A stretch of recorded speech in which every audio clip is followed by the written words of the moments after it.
Concept Shamras in News TV. Call of entertainment. And politics update. My people, kudos to Abia. Yes, my people, like they don't shock our Benjamin Kanu, the Deputy Speaker of House of Representatives. My people, the man done wrong. Go hire people to come and defend him. Oh, hey. I heard that recently he granted an interview where he denied that he was not the person in the video that we saw all over the internet. My people, you just need to hear what these people are saying here. According to them, they didn't say anything bad of what Ben Kanu said, that come 2027, APC must take over Abia State, whether Ndabia like it or not. Just take a listen. I don't know why people just want to make noise out of where does nothing exist. I went through the interview severally, about 2-3 occasions, and I discovered that I saw, when I looked at him when he was speaking, the Deputy Speaker, I saw sincerity, I saw honesty, I saw a young man who is very free-minded. He was speaking naturally, what he feels that is naturally going to come to his party. Actually, we are from Haiti. If there's any national event that's supposed to be covered by media, we have so right to cover it. You will be bold enough to say we must have it, which is your right. So in this context, the governor is from another political party, which is Labour Party, and he is from APC, being number 69 in the nation, and having done very well to his local constituency, then the federal constituency. He has done a lot, because if you're able to recite what he has done within 1 year, you find that no politician in Nigeria of that caliber has ever done that. He lives naturally with community. I just discovered that just few weeks or few months ago, he was in the federal constituency for 2 good months, working from one ward to another, consulting with one destitute, women, men, youth, everybody, chieftaincy title holders, and clergy. So he was talking out of what he has put in to tell people that don't just have ordinary phobia, APC phobia in the East, that his people had accepted him. So he was just talking naturally what he has done and what other his party members in the state has done to the state, and having good rapport with the state governor. That is what he's trying to tell you, that no, come on, what are you talking about? Check history.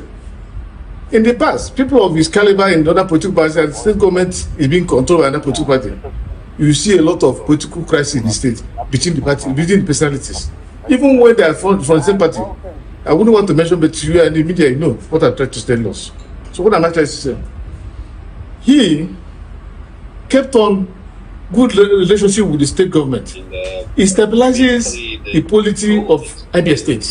He doesn't want to hit any political crisis in Abia State.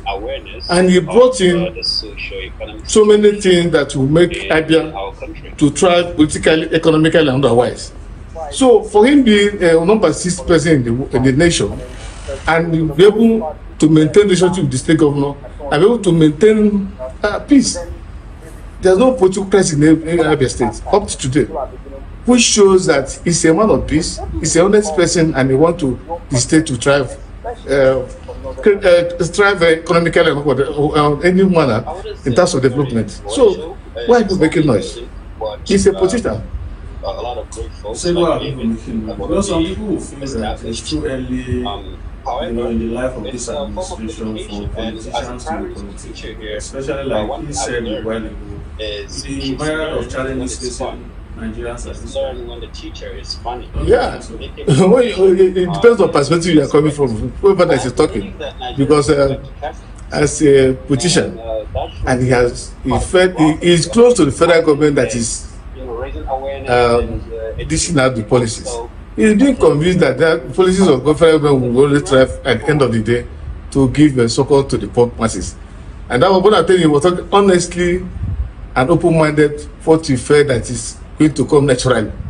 So yes, people, you cannot beat a child and refuse and not allow him to cry. So in the east, where I come from, like I told you, I'm from Anambra State. If you mention APC, they begin to look at it. That's the APC phobia in the east. But with work of the present administration's political holders of APC for Southeast, we were able to entrench a good relationship with people, and we convinced that by the time of end of next 3 years, people will see that APC is not what they felt in Southeast. Well, it's a topical issue that deserves everyone's attention, and for those who have always spoken out about national issues, it is important that their positions are also known, especially at a time like this where the political situation in the country is a bit fragile. So yes, it's important that my own stand is also made absolutely clear and known. So, can we know what do you have against the alleged statement? Well, the truth is, personally, I honestly don't know what the whole force is about. I've watched that video more than 10 times, and all I see, all I keep saying in each time I watch it is a Nigerian politician being a politician. That's all. There's nothing. I was expecting to see some words that he said, some statements he made that maybe, okay, these statements are going to, maybe they are like attack against the governor, OT, or against his people from the southeast, or against Nigerians. No. That is a typical Nigerian politician, in fact, a typical politician, because this could have actually happened anywhere in the world, being a politician. What did he say? Oh, I am the number 6 man in Nigeria. My party, I would like to have my state governed by my party. Anybody can say that. Atiku can say that. Peter Obi can say that. Showore can say that. And I think the reason why Benjamin Kalu is being currently attacked is he didn't read the room well. Is because of the quarters the party is coming from. Do you understand? If he was a member of another party and he said that, no matter the state from the southeast, it won't be. In fact, people wouldn't even make it an issue, because there are several politicians that have spoken in the past, things that are more delicate than this. But Benjamin Kalu is APC, and you know the current state of the economy in Nigeria now. Everybody is angry, everybody. So for anybody in APC now to now want to take their position, people just, there's a default setting of Nigerians towards anything APC. So as a leader in that party and in the country, he should be circumspect. But believe me sincerely, and anybody who has watched that video without any bias, that is critical. If you have no bias against his person or his party, if you watch that video, you should just laugh and move on. It's politicking. Nothing.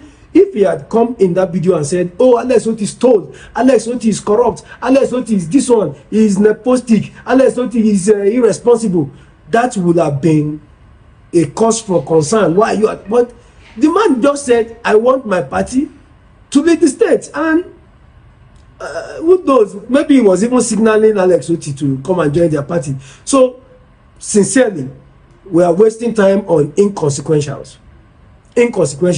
And for someone like Benjamin Kalu, I think it's important that you are a bit, like I said earlier, more circumspect.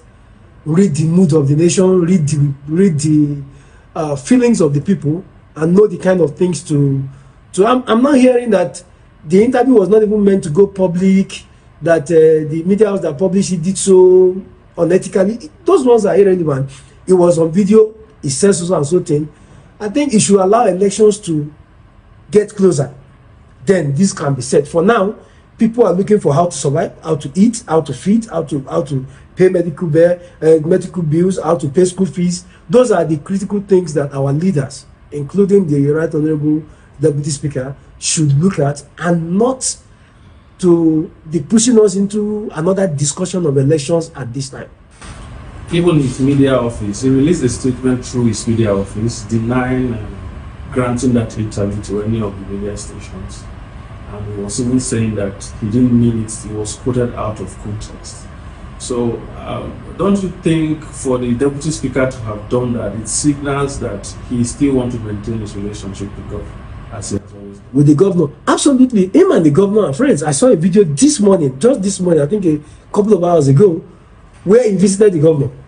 When I first saw that video, that was a couple of months ago, when he visited the Abia State governor, you know, the friendship between them and everything.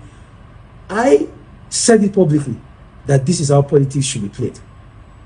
This is how politics that bring development should be played.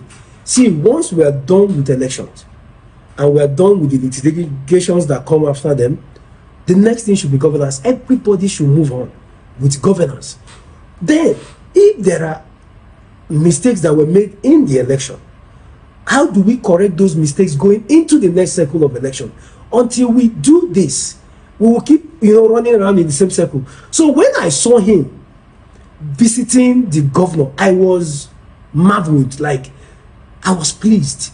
He's a member of APC, governor is from Labour Party, but that friendship between the both of them, that it was a beauty to behold, because what that means is that if Abia State ever needs anything at the federal level, anything at all, they have a son who has gone beyond partisanship to identify himself as the son of the state, recognize the governor as his governor, and now is ready to partner with the state government to get whatever the state deserves from the federal level. Do you understand? So when this other interview now came, in my mind, I was like, politicians. But you know, when I kept reading comments, we're going to recall you.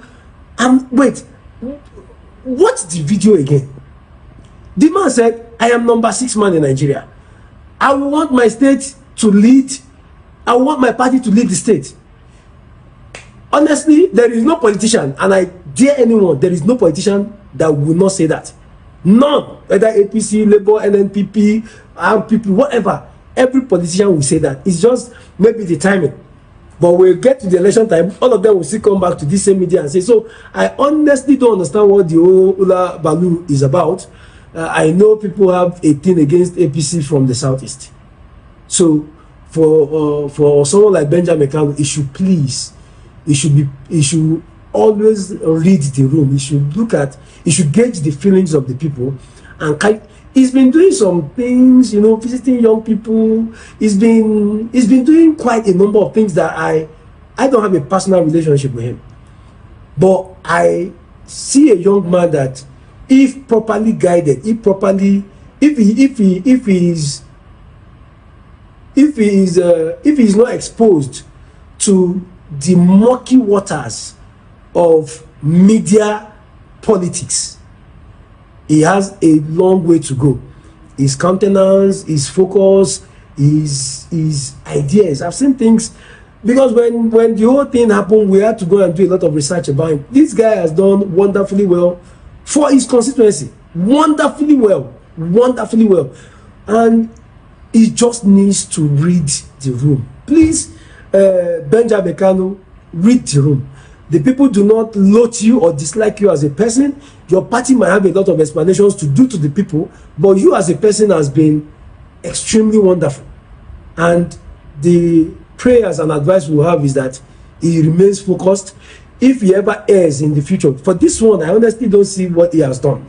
Nothing. If he errs, if a very big if he errs in the future, he comes up in the media and apologizes.